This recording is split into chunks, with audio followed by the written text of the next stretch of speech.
محل نصب کانکتورهای MG6 نیو. قاب هواکش و متعلقات رو با دقت باز میکنیم. روی گیربکس 2 تا لوله متصل شده، یکیشو باز میکنیم و کانکتورهای دستگاه رو بهش وصل میکنیم. کانکتور مخصوص رو نوار تفلون به اندازه کافی میپیچیم و در محل مورد نظر قرار میدیم و با نگهدارنده کانکتورمون رو سفت میکنیم. شلنگ مکش دستگاه رو بهش ارتباط میدیم.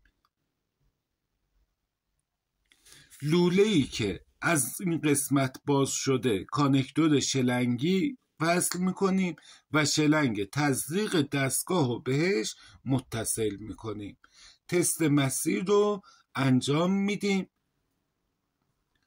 از این کانکتورها برای این خودرو استفاده کردیم.